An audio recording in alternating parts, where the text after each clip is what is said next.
আসসালামু আলাইকুম সবাইকে জুম্মা মোবারক। আমার হাতে যেই কেবলটা দেখতে পাচ্ছেন এটা মোটামুটি সবাই চেনেন, এটা হলো পাওয়ার কেবল। আর আমার মনে হয় একটা কম্পিউটারে, ল্যাপটপ বা ডেস্কটপ বলেন অথবা অন্য যে কোনো ইলেকট্রনিক যন্ত্র আসে সবচেয়ে বেশি যে জিনিসটা নষ্ট হয় সেটা হলো পাওয়ার কেবল। আর আমরাও কী করি, পাওয়ার কেবল হয়তো লাইন আসতেছে না, আমরা পাওয়ার কেবলটা ফেলে দিই। কিন্তু আমাদেরকে বুঝতে হবে যে পাওয়ার কেবলটা নষ্ট হয় কেন। মূলত পাওয়ার কেবলটা নষ্ট হয় যখন বিদ্যুৎ চমকায় অথবা আপনার বাসায় যখন কারেন্টের ভোল্টেজ আপ ডাউন করে।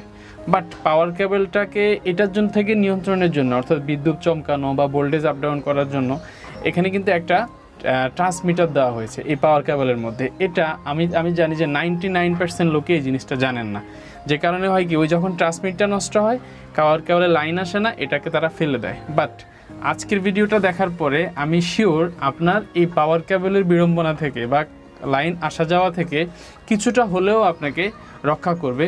নতুন একটা পাওয়ার কেবল কেনার ক্ষেত্রে আপনাকে কিছুটা হলেও আপনাকে সেভিং করবে। আপনি কি করবেন, আপনি জাস্ট পাওয়ার কেবলটা নেবেন, নেওয়ার পরে এই যে এখানে দেখুন পাওয়ার কেবলটা খোলার একটা অপশন আছে, এখানে একটা টেস্টার নেবেন, নিয়ে এটাকে খুলে ফেলবেন। খোলার পরে এই যে দেখুন এখানে একটা ট্রান্সমিটার আছে ছোট, এটাকে জাস্ট আবার আরেকটা চাপ দিলে এটাও খুলে যাবে।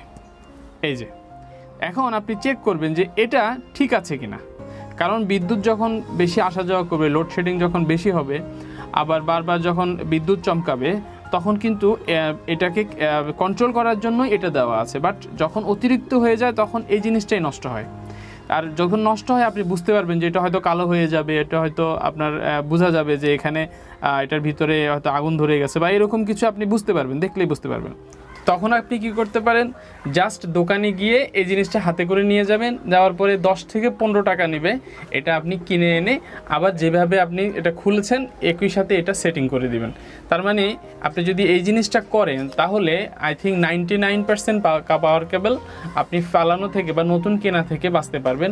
শুধু এই পুরানো যেটা আছে সেটাই আবার ব্যবহার করতে পারবেন। তো আশা করি আপনারা বিষয়টি বুঝতে পেরেছেন এবং আমি আশা রাখি এর মাধ্যমে আপনি অনেক টাকা সেভ করতে পারবেন। আর আপনি যদি মনে করেন এই ভিডিওর মাধ্যমে আপনি নিজে উপকৃত হয়েছেন এবং আপনার ভাই বোন বন্ধুদের সাথে এটা শেয়ার করতে চান, তাহলে অবশ্যই ভিডিওটি তাদের সাথে শেয়ার করবেন। আর এ ধরনের ভিডিও পেতে অবশ্যই আমার চ্যানেলটি সাবস্ক্রাইব করবেন, ফেসবুকে আমাকে ফলো দিয়ে রাখবেন। ধন্যবাদ সবাইকে।